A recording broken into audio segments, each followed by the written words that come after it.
welcome back to Truck Tech, everyone. You know, it's been fun the last couple of weeks to bring you episodes from Sweden and Germany, and we'll do a little bit more of that. We had more content that we gathered over there in the couple of trips we made in September. But, you know, it's time to do something here at home. And so we're back for the week anyway. And we're going to look at a technology area that we really don't often cover, and that's the digitization, big word there, of commercial trucking. Connectedness really is just as big a deal as the electrification and autonomy that we talk about so much on the show. So today's guest will take us through how his business is trying to lasso all manner of connected technologies on a single platform. We'll be talking with Jake Fields, the co-founder and chief technology officer at Platform Science, after these headlines.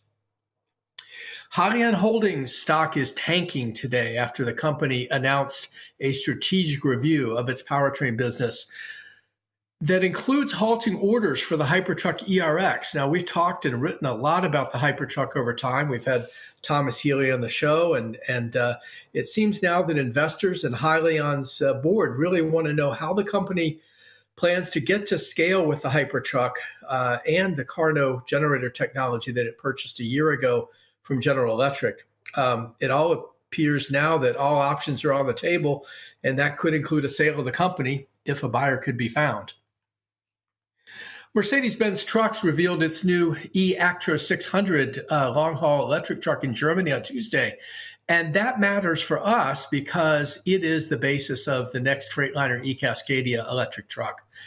It won't look like that when it gets here because we don't do a lot of cab overs here unless Nikola and Isuzu come to mind. But for the most part, we're a conventional cab country. And so the next Freightliner likely will be as well. But a lot of the underpinnings of that truck were included in the announcement of the e-Actros 600. We had a chance to see it in Germany a few weeks ago. And even the rounded cab of the e-Actros extends slightly forward now in the name of improved aerodynamics. It was a story you could see on FreightWaves.com about this new truck. Finally, strikers at Mack Trucks got some support from the U.S. Senator, best known for his favorite attire of hoodies and shorts. John Fetterman joined the picketers on Tuesday, urging them to keep fighting for a better deal from Mack. The Mack strike began in 3 states on Monday after workers rejected the tentative agreement by an overwhelming, whopping 73%. Now let's welcome Jake Fields. Jake is a serial entrepreneur and innovator across multiple industries. He specializes in platform development, mobile applications, language business solutions, telematics, Internet of Things software, and the list goes on. Jake co-founded Platform Science in 2015. The privately held business has grown as it's focused on bringing together a range of trucking software on its virtual vehicle platform. Jake, welcome to the show. Hey, how we doing? Appreciate you having me. Good. Yeah, thank you for being here. Listen, you know, before we go too far, I'll get to some of your other pursuits and your background later in the show. But I thought maybe it'd be really good to start with sort of a description of the virtual vehicle and Platform Science. Maybe you could take us through that a bit and just sort of give us a little history lesson. Sure, definitely. So we live in the world classically defined as telematics. But at the end of the day, what we've been doing is making it easier and easier for fleets to deploy different technologies to their vehicles. The focus really has been vehicle-centric mobility.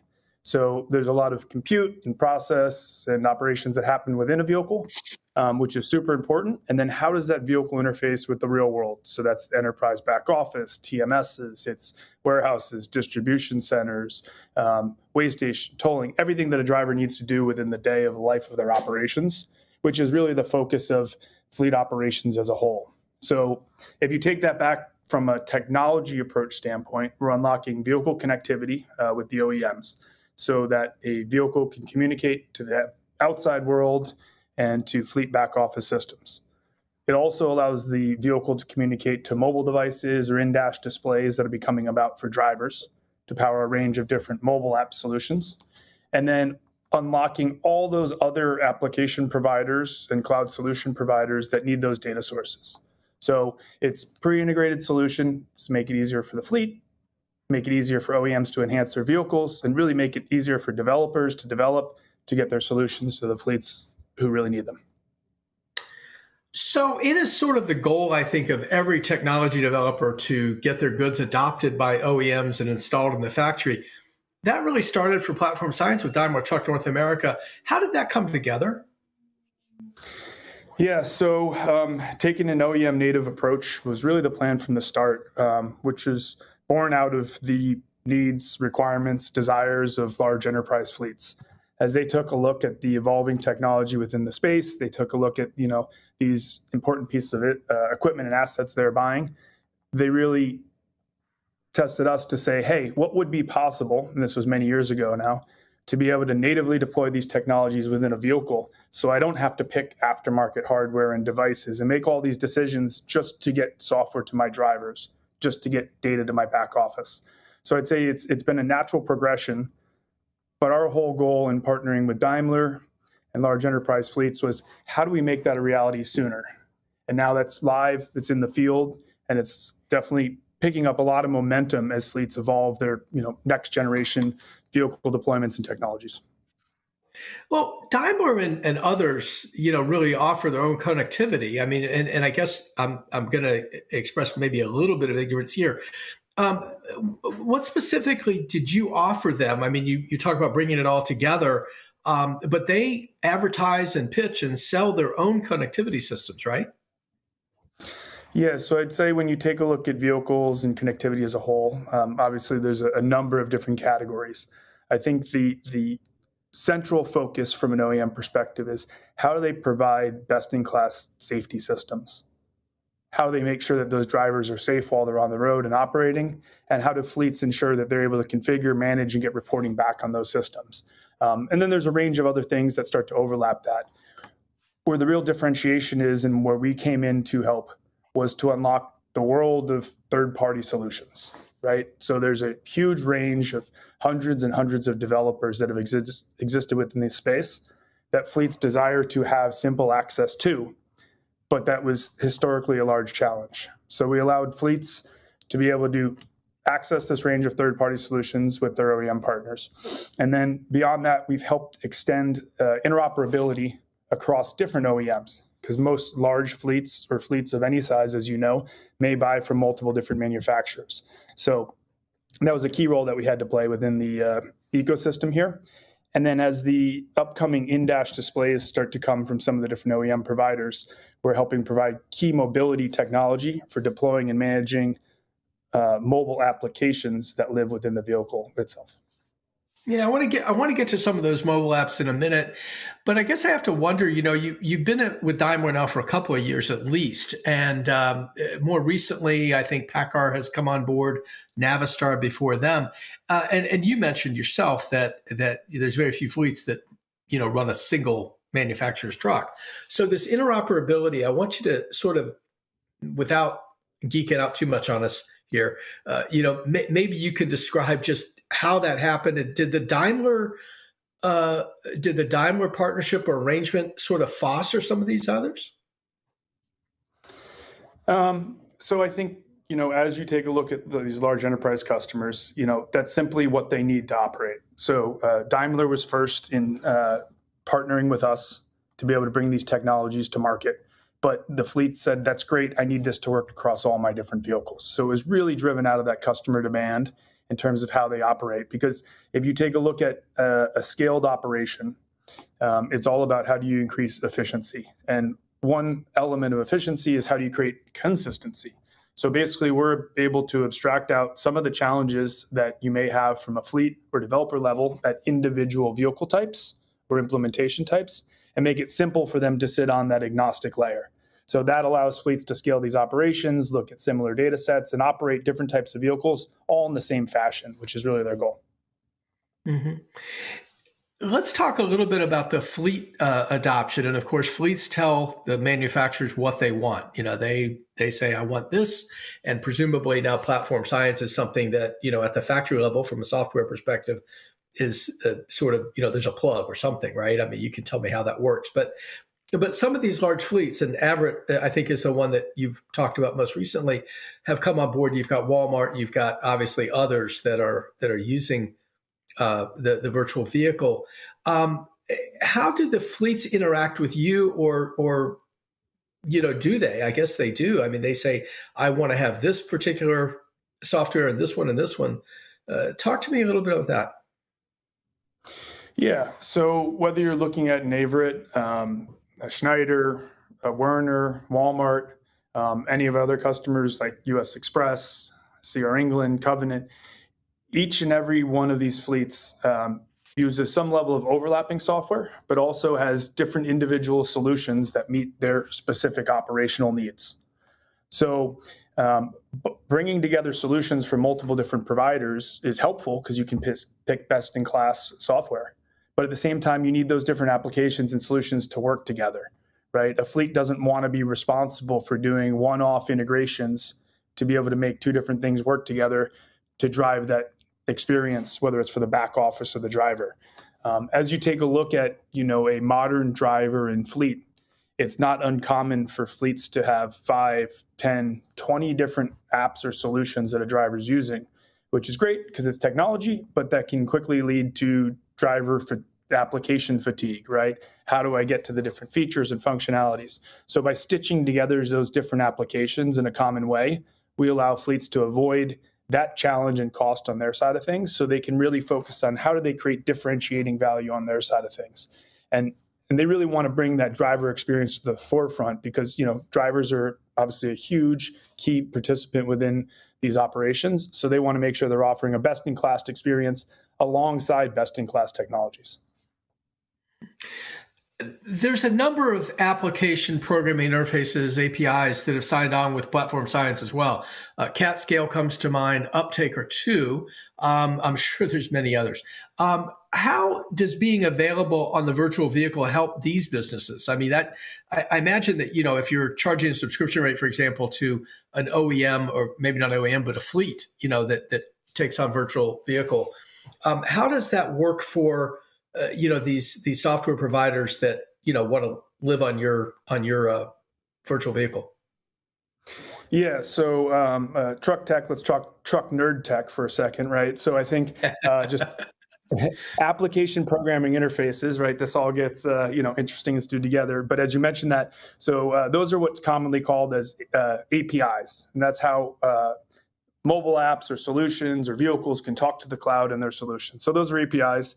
Similarly, you have SDKs, software development kits. Those are typically mobile-based solutions on how apps can work together and developers can develop.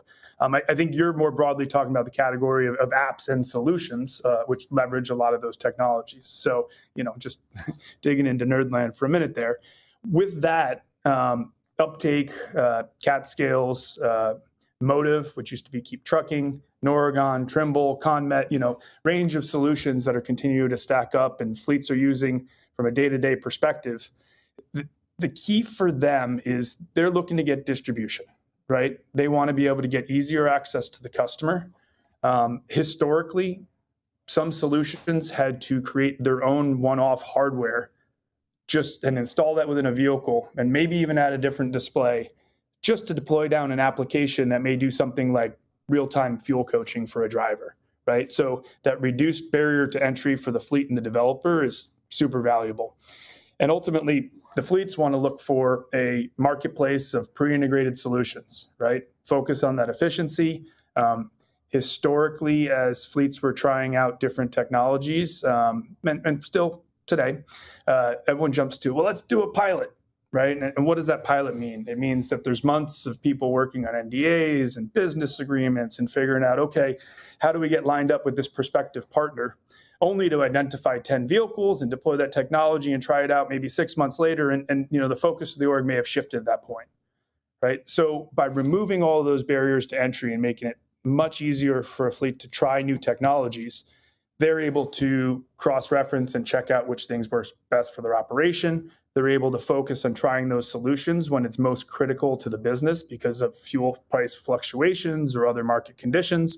But all in all, making it easier for fleets to deploy technology to their vehicles is the common goal that's benefiting all the mutual parties. So I guess put another way, the idea of the future of one-off software technology is what? Dead on arrival? Is that the way it best? No, I mean, I think I would look at it differently, right? So we're able to work with the fleets and the OEMs to create a common layer that makes it easier for more people to participate, right? Which what we're actually seeing is a lot of new entrants to the market. We are seeing a reduction in aftermarket hardware, and that virtually starts to go away. But from an individual software and solution provider standpoint, we see lots of large enterprise organizations making software for these fleets.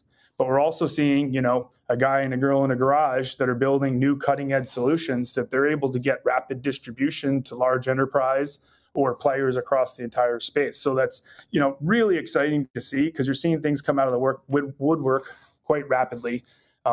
It's also raising the competitive bar within the landscape, right? Because there's other people that now are able to get distribution, because fleets aren't locked into a single path. Each and every player has to continue to invest more and more in making their solutions better. But they're also able to adjust their investment from portions of the deployment they previously had to do that they no longer need to do because it's easier to get them out there, right? So it's an interesting dynamic that I think is really benefiting everybody. Yeah, good. Let's talk for a minute. We spend a lot of our time on this show talking about electrification and autonomy, those two topics often. How does platform science look at those? You're already into them, I'm sure, in some way. Are they the game changers for you that they are for the industry itself? Yeah, I think those ones get the headlines. I think there's a lot of other parallel technologies, many of which I'm sure you're reporting on, that are continuing to progress these vehicle technologies forward. But it's exciting times, right? These new vehicle technologies are going to be an important part of the future. I think it's going to take a while for many of them to hit scale. But if they're any portion of a fleet's operations, they need to be accounted for. They need to be able to support those with many of these overlapping technologies, and also try out new solutions that may pertain to those BEV vehicle integrations. How do they route through the world? How do they get where they need to be? Where do they need to charge? Just as a few different examples there, right? So now the current solutions either adapt to that or they deploy parallel similar technologies. When you take a look at autonomous, right? So now this vehicle can navigate through the world on its own, or maybe it's a combination. Well, might have lost you there, Jake. Oh, hope you come back shortly. I think what you're trying to get at is this idea that these new technologies have the same overall application that some of the legacy stuff does. I think we should go ahead at this point. Hopefully we get Jake back here in a moment. We should talk, though, a little bit about, where platform science, has done quite well with the both with getting on the OEM platforms as well as, signing up the big carriers. This underlying technology that brings everything together is something that, honestly, I don't know where it heads. I've got more questions for Jake. Hopefully we can get him back. In the meantime, I want to bring up a little bit of news. We talked just a moment at the top of the show about Hyliion, and I think it's important that we stress really what's happening there, because with a strategic review like we are talking about with that company, it reminds us now of what Too Simple, the autonomous truck developer, said back in June when it too underwent or began a strategic review and said at the time that everything was on the table, including selling off its U.S. operations. The two businesses aren't similar, but the term strategic review seems to take on one of those codes, if you will, that says, I've got a for sale sign here. We don't really know if that's what's going to happen at Hyliion or not, but we do know that they've got a pretty good road to hoe just to get to commercialization. They're unusual in that, like Too Simple, they have a healthy balance sheet. Most of the sort of special purpose acquisition companies that went public and got an initial tranche of money ran out and couldn't raise money in this environment. That's really not as much an issue for a Hyliion or a Too Simple. However, it is something that the Hyliion board is questioning is, what kind of cash burn are you going to have going forward to get you to commercialization with either the Hypertruck ERX or the or the Carno generator technology that you purchased. And so these questions, okay, great. So we'll come go back with Jake and come on in. Hey, lost you there, brother. We love technology in this show. I don't know. I don't know if it was me or you, but I'm back. trying to pad, man. I just, I do my best. But anyway, I want you to pick up if you remember where you were. You're basically talking. We were asking you about autonomy and electrification, and you said that they get all the headlines. But you went on with something else there. You pick that up? Yeah, definitely. So I think as those new technologies hit the market, they are a minority, but a growing percentage of a fleet's operations. So they need to be addressed from a technology perspective, right? And some of those are the same technologies a fleet may be using for things like navigation that may now adopt to electric-based routing and charging stations. Other times, fleets are deploying new solutions. So that's where we're seeing fleets try out a lot of new technology in those realms. And then as you move into something like autonomy, that vehicle, whether it's driving on its own at some point in the future or if it's driving with a driver itself, still needs to understand where it's supposed to go, the operations it's supposed to perform as it gets to different physical facilities, and all the other signals and communications that need to go to the back office. So that only expands on a growing set of use cases that is currently in play that will just need to adopt to those newer vehicle types. So it's exciting to see. It's an area where there's just a ton of question marks for fleets in terms of what does that mean for their operations. So having the ability to try out different things, experiment, and go ahead and move quickly on those is super important. So we're excited to see that all come to bear, and appreciate all your coverage on it. Keeping everybody up to date. Good. Well, thank you for that. I always ask companies, even the private ones, a little bit about money. It would appear just from the announcements that you guys have made and the partnerships you formed and things like that you would have to be bringing in a significant amount of revenue at this point. Are you able to talk about things like gross margin? Are you now gross margin positive? Are you profitable overall? Can you share any of that with us? Well, I think as you highlighted, as a private company, not going to get into the details there. I think what I could tell you is we've been very specifically customer driven, as we talked about from the start and to this day. And that means reinvesting in new technologies that these fleets need to maintain, enhance what they're using from a day-to-day perspective now, and some of these future-facing technologies that are going to evolve with the vehicle, whether that's BEV-related, autonomous-related, or even just the newer technologies that are coming from the OEM. So that's really, a strategic decision as to how do we partner with our fleets, how do we partner with our OEMs to focus on the technology that really matters for them to be able to drive our organization forward. So basically, you're reinvesting what you're making in the business. That's what I think I heard you say. Yeah, I mean, it's up to the fleets to drive demand. And I think they're doing a really good job doing so. And I think they're all really reinvesting in their businesses right now to determine what do they need to do from an on-vehicle perspective, from a cloud migration perspective. And all those things go hand in hand as everybody progresses forward. Would you address the idea of going public? I mean, you've been around since 2015. We still call you a startup, obviously, but I don't know how accurate that is anymore. What about going public? Is that something that's being discussed, has been discussed? Yeah, I don't think we'll go there today. Yeah, okay. All right. Hey, you can't blame me for asking. I still get to ask, right? Listen, with just a little bit of time to go, Jake, you have done so many things. It's easier to, quite honestly, probably list the things you haven't done than the ones you have. Give me your one favorite thing that you've done in all of the different activities, serial entrepreneur that you are. What one thing? And you got about 20 seconds here, so think fast. Got it. Well, again, I would actually have to say, this transportation space has been the most dynamic, the area with the most amount of opportunity for change and efficiencies to be able to drive. And, I thought 5-10 years ago, a lot of these technologies existed within the space that haven't.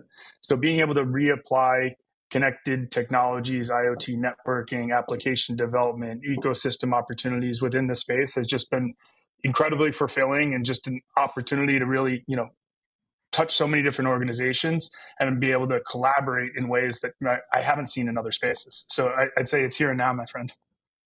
Awesome. Well, I would hope it would be today's work. Listen, it's been great. Sorry for the tech boo-boo, but we will say thank you very much for being with us, and we'll talk again. Okay. Awesome. Thank you very much. Appreciate it. You bet. All right, folks, we are at a wrap for this week. Next week, we're going to be back on the road again. We'll be out at the American Trucking Association's Management Conference and exhibition. We already know we're going to hopefully have for you a walk around of the Volvo Super Truck 2 that we wrote about earlier in the week. We'll get a chance to see that live and in person and talk to the folks who worked on that. And we'll see what else we can come up with in Austin for you.